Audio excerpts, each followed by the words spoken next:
Verilişin baş sponsoru Kalsi D3 Nikamed.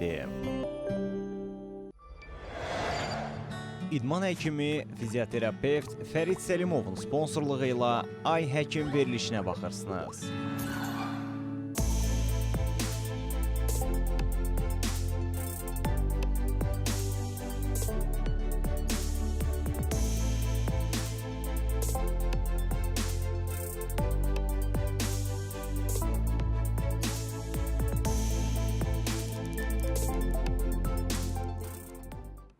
Salam, hər vaxtınız xeyir olsun əziz tamaşaçılar. CBC Sport'a baxırsınız. Ay Həkim efirdədir. Studiyada Doktor Tutu Zeynalovadır. Bugün növbəti maraqlı qonağımızı sizə təqdim etmək istəyirəm.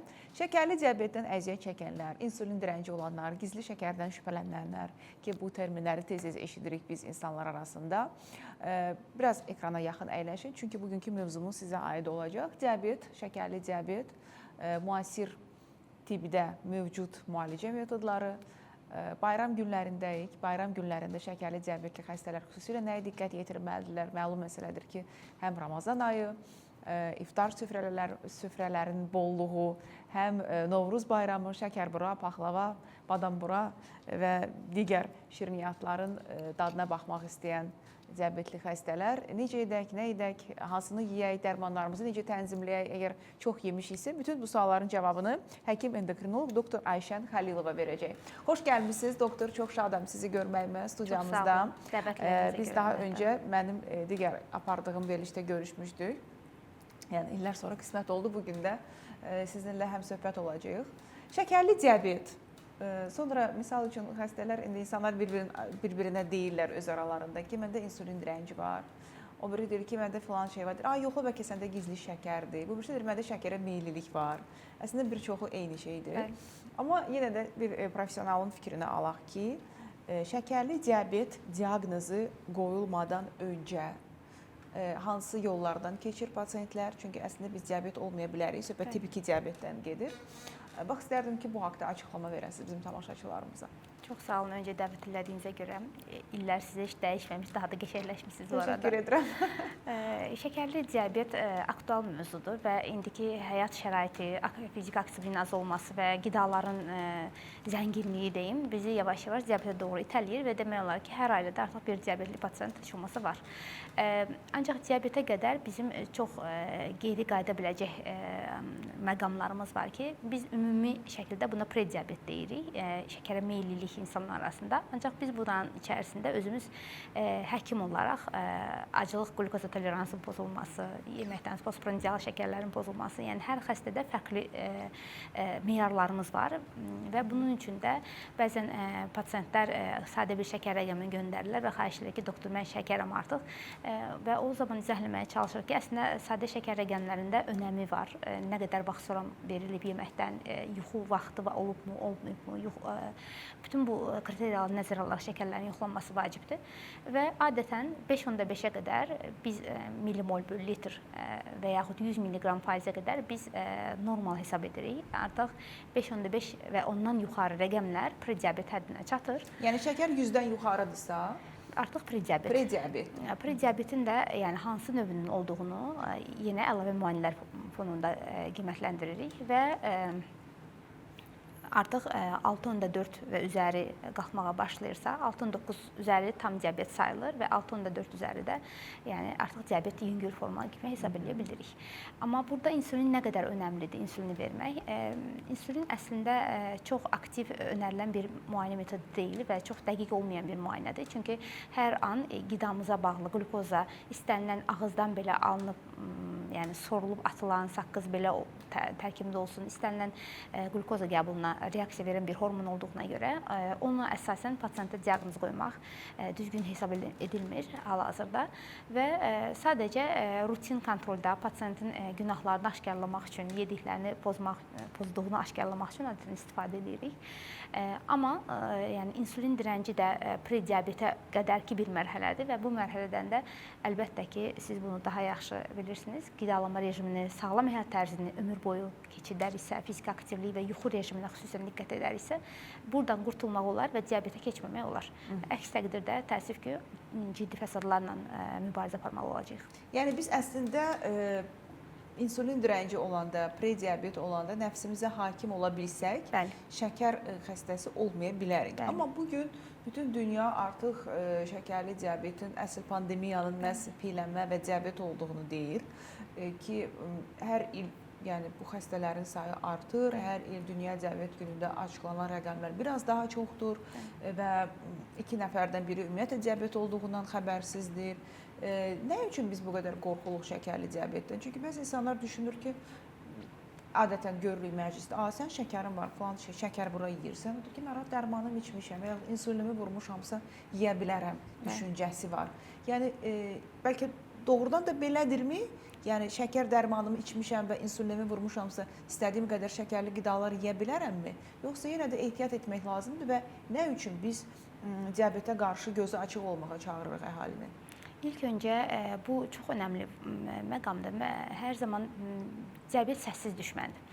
Diabet uzun illər heç bir fəsadsız keçər və təəssüf ki, diabet hər orqanda yaratdığı fəsadları stadiyalara bölsə, istər retinopatiyası, göz dibi zədələnməsi, istər nefropatiya, böyrək zədələnməsi, damar angiopatiyaları, neyropatiyaları asılı olmadan hamısının pasient hissiyat olaraq 4-5-ci mərhələdə hiss eləməyə başlayır. Artıq terminal mərhələyə çatanda pasientdə şikayətlər yaranır. Ürək bulanmaları olur, qusmalar olur, gözdə yəni görmə pozuntusu yaranır və yaxud güclü ayaqda keyləşmələr, yanğılar, yuxunu pozacaq dərəcədə fantom ağrılar. Bu səviyyəyə çatanda artıq pasient 4-cü, 5-ci mərhələdədir və gizli gedən o düşmənçiliyin əsas məqamı da odur ki, ilk 3 mərhələdə pasient bunu hiss eləmir və özündən arxayındır. Heç bir şikayət vermədən, yəni şəkərli diabetlə bir qonşu olaraq yaşayır. Ancaq məsələ buradan ibarətdir ki, biz əgər diabeti bu vaxtda kontrolə almasaq, qidalarımızı düzgün hesablamasaq, məsələn, insulin vuran pasientlərə xüsusi diabet məktəbi dərsləri keçirilir, çörək vahidinin hesablanması öyrədilir. Əgər pasient bazis bolus terapiyadadırsa, yəni gün ərzində 4-5 dəfə insulin inyeksiyası istifadə edirsə, yəni şəkər bura yediyi halda belə onun qramajla çəkisini ölçüb çörək vahidinə görə insulini hesablaması lazımdır. Digər pasientlərdən amma yəni ümumiyyətlə şəkərli qidanı tamamilə çıxartmağı tövsiyə olunur. Bir çox mənbələrdə onsuz da qeyd olunur ki, şəkərə qarşı olan asıllığımız kokain asıllığından 8-10 dəfə güclü bir asıllıqdır. Aydındır ki, insanlara çətindir bundan uzaq durmaq. Amma istənilən vərdişin formalaşması üçün müəyyən bir vaxt bizə bəs eləyir. Yəni bir də yəni bunu qərarlı verəriksə və əlilliklə sınanmaq istəmiriksə gələcəkdə əlbəttə ki, yolun əvvəlindən qərar verməmiz daha yaxşı olar. Aydındır. Və biz dediniz ki, şəkər özündən çox yəni yaratdığı fəsadlarla təhlükəlidir ki, böyrəklərimizi, gözlərimizi sıradan çıxardır və daha sonra daha ağır fəsadlarla üzləşə bilərik. Ramazan ayındayıq. Oruç tuta bilərmi şəkərli diabeti olan insanlar? Çox sağ olun. Mən də öz səhifəmdə dəfələrlə bunun haqqında danışıram. Çox təəssüf ki, pasientlərimiz, yəni Allah hər kəsin orucunu qəbul etsin, amma bunu həkim kontrolü olmadan eləmək olmaz və həmişə Ramazan öncəsi pasientlərin hazırlığı mütləqdir.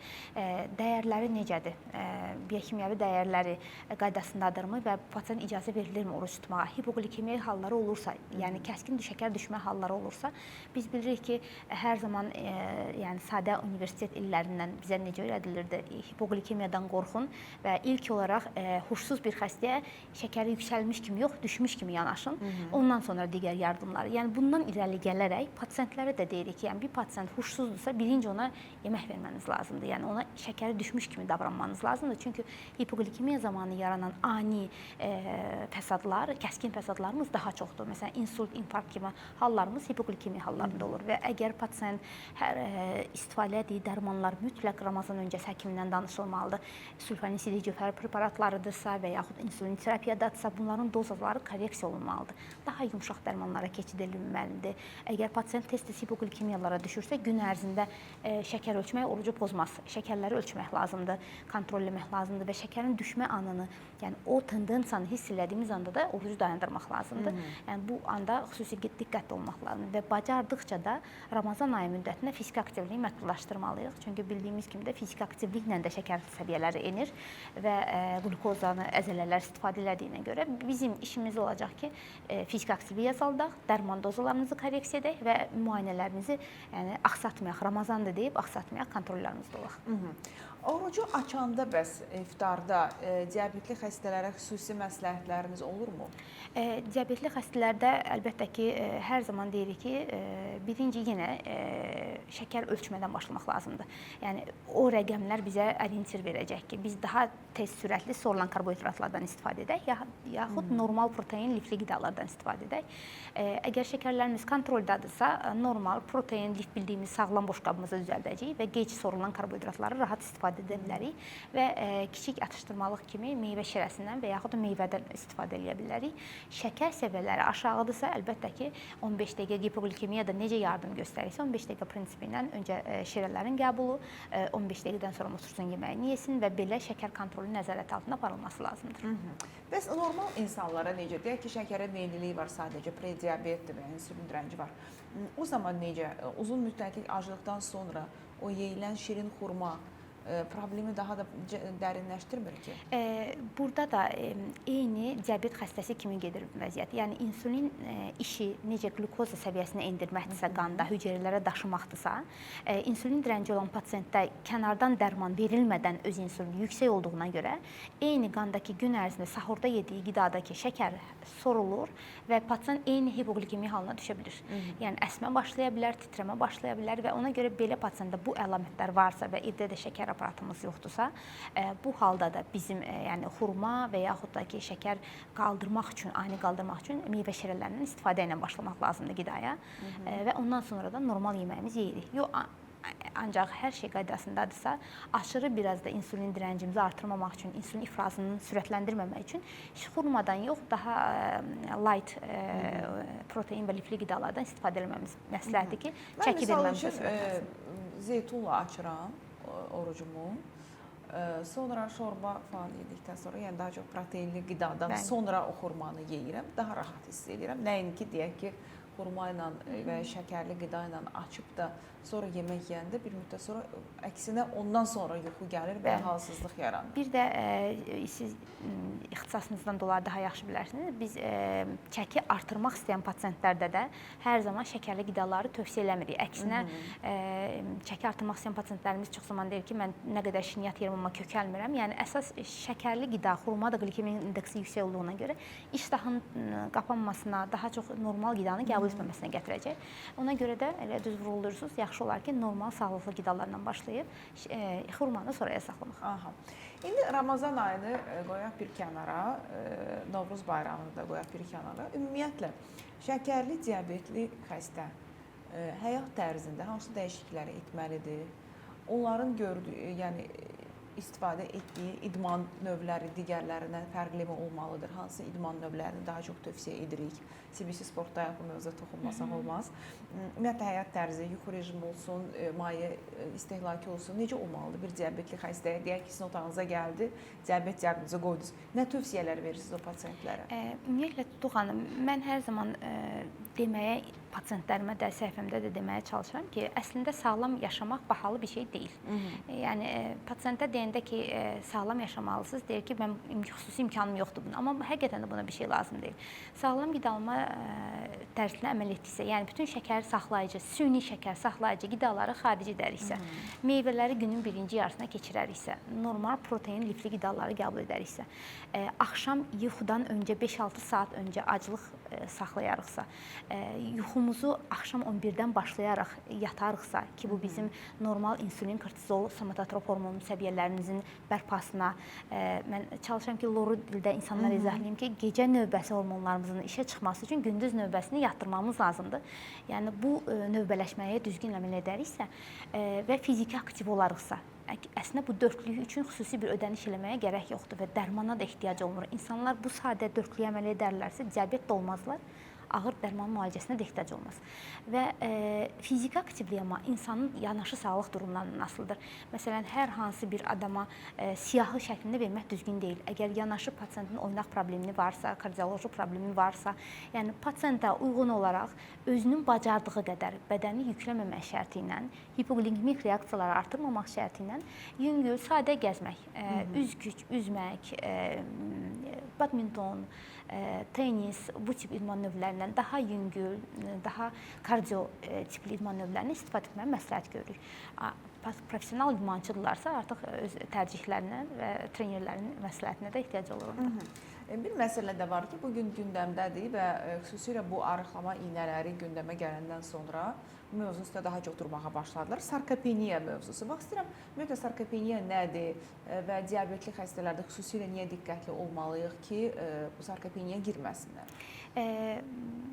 Sarkopeniya, yenə sevirəm bu loru danışmağı ki, insanlara tam aydın olsun, terminlərdən uzaq Buyurun, olaq. buyurun doktor, sizə necə rahat elə danışın? Çünki insanlar bir faydalansın mövzumuzdan, danışımızdan.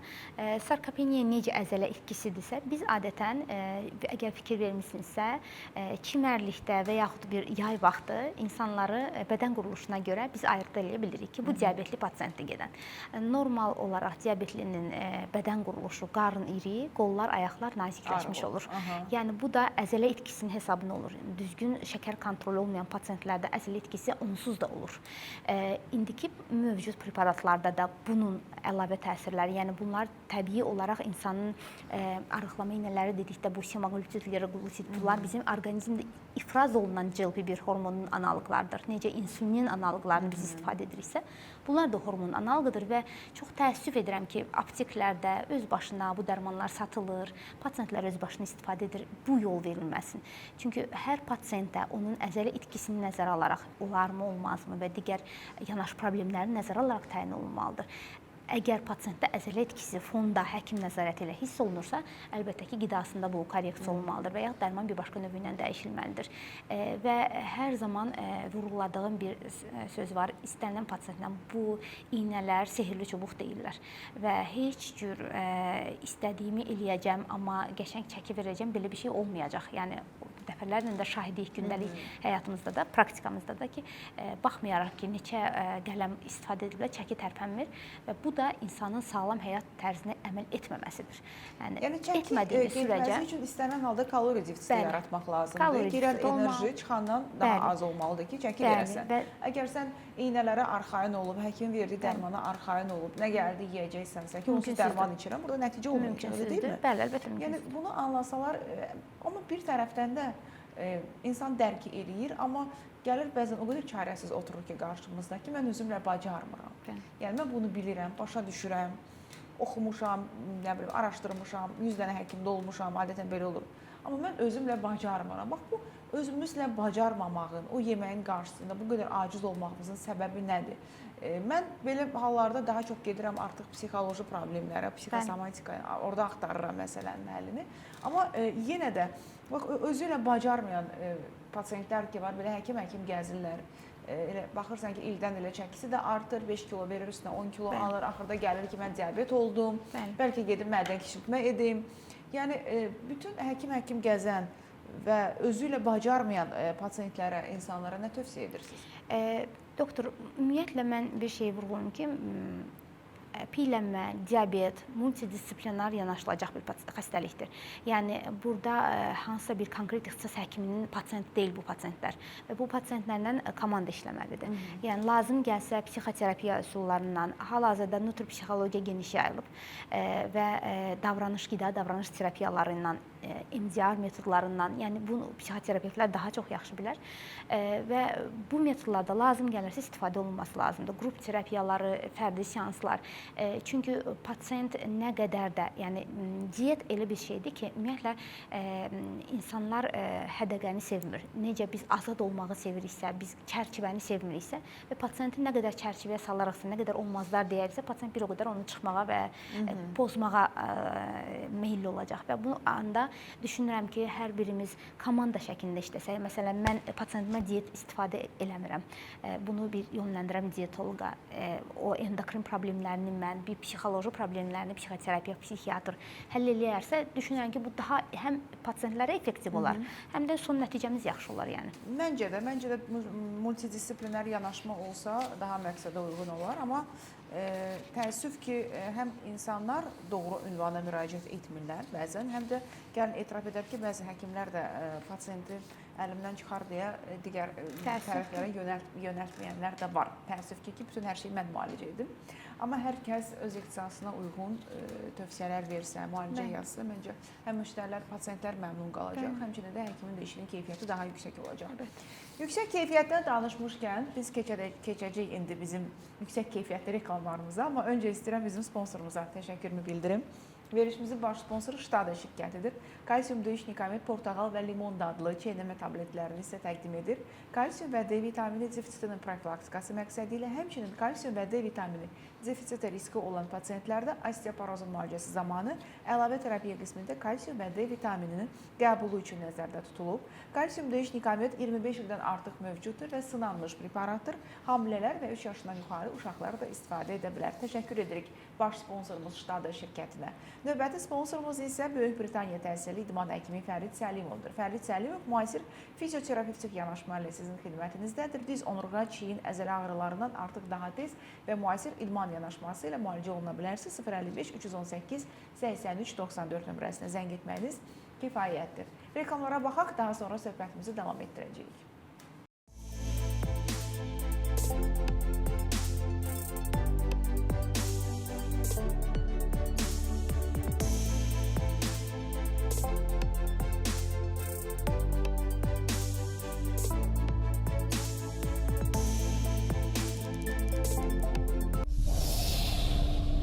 Verilişin baş sponsoru Kalsi D3 Nikamet.